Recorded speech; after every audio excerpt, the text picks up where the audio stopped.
1817년 존 벨과 그의 가족은 테네시주 레드리버 마을로 이주하여 큰 농가에 정착했습니다. 레드리버는 수많은 노예를 소유한 부유한 농부들이 사는 종교에 깊이 뿌리를 둔 농촌 공동체였습니다. 존 벨은 이러한 부유한 농부 중 한 사람이 되었으며 레드리버 침례교회에서 장로로도 봉사했습니다. 그러나 그들이 추구했던 평화로운 삶은 이상한 사건들이 펼쳐지기 시작하면서 불길한 방향으로 바뀌었습니다. 그해 여름 벨 가족과 농장 노예들은 그들의 소유지에서 이상한 생물체를 발견했습니다. 이 생물은 개나 늑대처럼 생겼지만 검은 털, 빛나는 붉은 눈, 토끼 같은 긴 귀를 가지고 있었습니다. 딘이라는 노예는 이 신비한 존재와 마주쳤고 맞서려고 시도했으나 겁에 질려 달아났습니다. 어느 가을밤 존은 옥수수밭을 거닐던 중 그 생물체를 목격했고 총을 여러 발 쏘았으나 사라져버렸습니다. 이 생물체를 목격한 뒤로 이상한 일들이 연이어 발생하기 시작했습니다. 가족과 노예들은 숲속에서 깜빡이는 불빛, 설명할 수 없는 소리, 집안에서 유령 같은 현상을 목격했다고 보고했습니다. 그들은 존재 없는 노크 소리를 들었고 두드리는 문 뒤엔 사람이 없거나 쇠사슬이 끌리는 소리가 빈 방에서 들렸습니다. 존의 아들 드루는 울타리에 거대한 새가 앉아있는 것을 보았고 그가 다가가자 그 새는 사라져버렸다고 말했습니다. 존의 딸인 베시가 더욱 악의적인 현상에 직면하면서 상황은 점점 어두워졌습니다. 그녀는 근처 나무에 매달린 어린 소녀의 시신을 보았다고 말했습니다. 또한 개들이 으르렁거리는 소리, 수백 마리의 쥐가 벽을 갉아먹는 듯한 불안한 소리, 침대 시트가 찢어지고 베개가 잡아당겨지는 등 이상 현상은 더욱 심해졌습니다. 특히 베씨는 머리카락이 잡아당겨지고 몸엔 긁히고 알 수 없는 손자국이 남는 등 신체적, 정신적 고통을 겪었습니다. 존은 이런 베씨를 끊임없는 고통에서 벗어나게 해주려고 이웃집으로 보내기로 결정했습니다. 그러나 그곳에서도 이상한 일이 일어났습니다. 베씨는 이웃집에서 편하게 잘 수 있을 거라 생각하며 잠을 청하던 중 문이 쾅 열리는 소리가 들리고 돌풍이 불어닥쳤습니다. 이웃 중 한 명이 서둘러 촛불을 켜고 문을 바라보았지만 문은 닫혀 있었고 셋은 모두 어리둥절했습니다. 가족들은 이러한 초자연적 현상을 몇 주 동안 겪은 후 한 여성의 목소리를 듣게 되는데 자신을 케이트 배치의 늙은 마녀라고 밝히며 가족을 괴롭히기 시작했습니다. 이 악의적인 존재는 존을 죽이려는 욕망을 표현하고 노예들에게 인종적 모욕을 퍼부었습니다. 케이트 마녀는 베시의 구원자인 조슈아와의 낭만적인 삶도 방해하였고 그녀가 결혼하는 것을 금지했습니다. 결국 마녀에게 시달리던 베시와 조슈아는 참을 수 없는 지경에 내몰려 파혼에 이르렀습니다. 그리고 케이트 마녀의 명성은 마을 전체에 알려지게 되었고 마을 사람들은 벨마녀라는 별명으로 부르기 시작했습니다. 벨마녀는 가족의 가장인 존과 베시를 거의 3년 동안 괴롭혀서 그들을 끊임없는 두려움에 빠뜨렸습니다. 마녀는 더욱 악랄해지고 고함을 지르고 비명을 질러댔습니다. 가족의 친구인 윌리엄 포터는 마녀가 자신과 함께 침대에 올라와서 침대보에 있는 영을 붙잡아 불 속에 던지려고 시도했고 그 엄청난 무게와 지독한 냄새 때문에 그가 성공하는 데 실패했다고 기록돼 있습니다. 마녀의 악명은 시간이 지남에 따라 테네시와 켄터키주까지 퍼져 호기심 많은 구경꾼들을 끌어모았으며 심지어 그녀에게 도전하려는 프랭크 마일스라는 남자와 대결하게 되었습니다. 그는 2m가 넘는 키에 130kg 이상 되는 매우 큰 체구였고 마녀에게 이길 수 있다며 당찬 포부를 갖고 찾아왔지만 하루도 채 지나지 않아 겁에 질려 달아났습니다. 이 지역에 정통한 미국 제7대 대통령 앤드류 잭슨도 이 현상에 관심을 갖고 방문 중 설명할 수 없는 사건을 목격하기도 했습니다. 1819년 당시 민병대 소장이었던 그는 일행을 이끌고 그 현상을 직접 보기 위해 출발했지만 벨 사유지에 도착하기도 전에 보이지 않는 힘의 위협을 받았습니다. 그들이 길을 따라 올라가는 동안 그들의 마차바퀴가 설명할 수 없는 이유로 멈춰버렸습니다. 그때 앤드류 잭슨은 여자의 목소리를 듣게 되었고 일행들에게 마녀가 한 짓이라고 소리쳤습니다. 또 한 번 목소리가 들리기 시작했는데 이번엔 오늘 밤 다시 보자라는 말을 남기고 사라졌습니다. 잭슨의 마차가 움직일 수 있게 되자 잭슨과 일행들은 흥미를 느끼며 다시 출발했고 밤이 될 무렵 벨가족 마당에 캠프를 설치할 수 있었습니다. 마녀는 약속한 대로 밤에 찾아왔습니다. 잭슨 일행 중 한 명은 자칭 마녀 사냥꾼이었는데 그가 마녀를 향해 은탄한 위장전된 총을 마구 쏘아댔으나 발사되지 않았습니다. 그는 보이지 않는 힘에 의해 찔리고 구타당하는 공격을 받게 되었고 당황한 잭슨과 일행들은 바로 그곳을 떠나버렸습니다. 마녀는 벨가족에게 지속적으로 육체적 정신적 고통을 안겨주었고 특히 존 벨은 심한 경련과 삼키는 것에 어려움을 겪어 결국 1820년 12월에 사망했습니다. 그의 침대 곁에는 검은 액체가 담긴 병이 있었고 마녀의 웃는 목소리가 들렸습니다. 마녀의 목소리는 나중에 존의 장례식에서도 들렸다고 기록돼 있습니다. 존이 죽고 난 후 마녀는 마치 자신의 임무를 완수한 것처럼 사라졌고 벨롱가에는 오랜만에 평화가 찾아왔습니다. 존 다음으로 많은 괴롭힘을 받던 배시는 교사인 남성과 결혼해 다른 곳으로 이사하고 고통에서 벗어나게 되었습니다. 이 초자연적 이야기는 계속해서 사람들의 흥미를 끌었고 마녀의 기원에 관한 수많은 이론이 등장했습니다. 그들은 존 벨과 노예 판매 문제로 불화를 겪었던 이웃 주민 메리 캐서린 베츠가 흑마술로 마녀를 소환했다고 믿었습니다. 그러나 메리는 끝까지 부인했으며 그녀가 마녀와 연결된 증거는 없었습니다.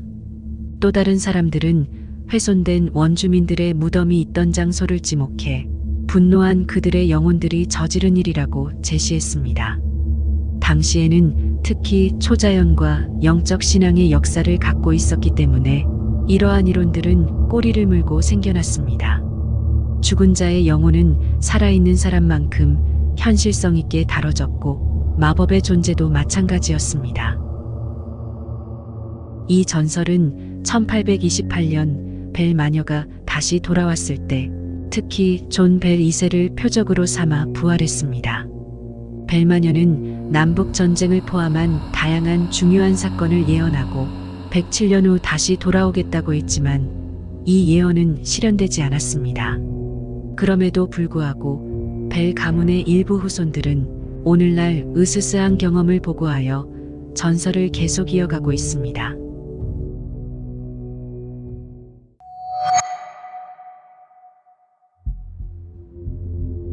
밥벨은 현재 테네시주에 거주하는 존 벨의 5번째 증손자입니다. 2018년 인터뷰에서 그는 어릴 적 자신의 할머니와 함께 자라면서 겪었던 기이하고 무서운 경험에 대해 얘기했습니다. 그가 겪은 신비한 사건은 집 지하실에서 1820년대 기록된 오래된 가족 일기를 발견할 때까지 계속되었습니다. 벨 가문의 집 근처에 위치한 벨마녀 동굴은 전설과 관련이 있습니다. 동굴 입구 바로 위에는 검증된 오래된 원주민들의 무덤이 있으며 150m 길이의 석회암 동굴은 마녀가 존을 죽인 후에 들어갔다고 믿는 곳입니다.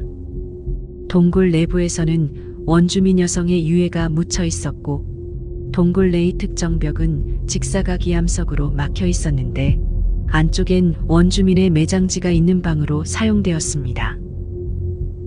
벨마녀 동굴은 죽음과 신성한 의식과의 연관성이 다른 세계로 통하는 관문 역할을 한다는 이론으로 이어져 있고 아메리카 원주민의 유령과 관련된 심령활동 보고가 이 동굴과 연관되어 있다고 합니다. I'm the owner of Austin and Bell Funeral Home. I'm fifth generation here. We started in 1842 here in Springfield. Well, actually in Turnersville.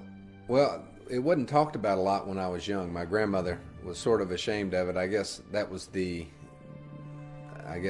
feel of the family. Back in that point in time, no one talked about the witch because they were sort of embarrassed. It was a sort of a demeaning thing to be associated with the witch.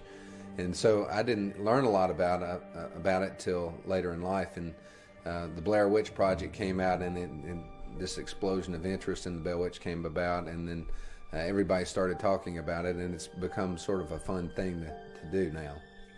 Of course, I grew up here in Springfield, and I live in my grandmother's house now. And that house, for whatever reason, became a site of having odd occurrences happening. I think the first thing I remember happening was my grandmother, when she lived there. We lived 3 doors up, and she would take a nap in the afternoon, and she called up one afternoon. I happened to be 7 years old at that point in time, and she was really scared, and she asked Dad to come down. So I went down with him, and we went to the house, and we had to get her to unlock the door. She had the door locked, and so we went in, and she was just terrified, and so she said, "Search the house." So we looked the whole house over, and we didn't know what we were looking for. We checked the windows and under the beds and the closets, and nothing was in the house. And then we came back down, and Grandmother was in the kitchen, still scared. And she goes, "Now look." And we looked, and on the floor were all her china. It was all scattered across the kitchen floor.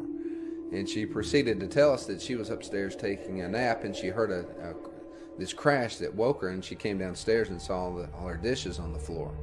And where they came from was a butler's pantry. It was a pantry in between the dining room and the kitchen, and it was in a china cabinet that was built into the wall with locking doors. And when we looked at the china cabinet, all the doors were open, and every piece of china was out of the cabinet onto the floor. I had just gotten ready to get in the bed, and everything was really quiet then. And then I heard at the end of that hall the double doors slam shut, both doors. And one of them latches, so they had to be unlatched, and they had to slam them shut. And there was footsteps came down the hall and stopped at my door, and the hair on my neck stood up. And me not being superstitious, I thought somebody was in the house. You know, I thought we had an intruder, and I was truly scared. That's probably the most scared I've ever been. So I went downstairs, I went to our gun cabinet, and I found a .45. I loaded it, put a round in the chamber, and I had it cocked. I was gonna shoot somebody. And I went room to room, SWAT team style, and took me about a half hour to go through the whole house because there's 2 sets of stairs. And I went back and forwards and looked everywhere in that house. There was nobody there. And I slept with the door locked, pistol by the bed, my light on. Many people believe the Bell Witch that stalked John Bell and his family isn't just an old legend. It's still around. Other people in Adams and Robertson County also have had close encounters with the spirit. Most happen inside a network of caves, once used for cold storage by farmers in the region. These dark, out-of-the-way caves can be dangerous places, but are perfect locations for paranormal activity. Cave explorers and casual visitors are warned not to enter unprepared. The most popular cave in the area is the one on the old Bell family farm. Most visitors who go there won't cross paths with the Bell Witch or any other spirit, but they could end up even worse off, cornering a wild animal in its lair. Many of our local ghost stories have begun in caves. Voices, orbs, just about anything you can name has been supposedly heard. And a few years ago, in the last 15 or 20 years, somebody captured a picture outside the mouth of a cave here, and it looked to be a woman dressed in a white dress. It showed up in the film, but it wasn't in the picture when they took it.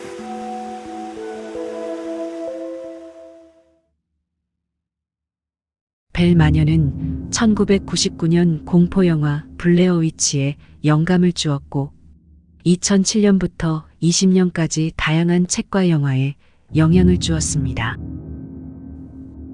벨 마녀 전설은 역사적으로 인정받는 주제였으며 벨 위치 하우스와 동굴 스팟은 초자연적 랜드마크로 심령 조사단과 방문객을 끌어모으고 있습니다.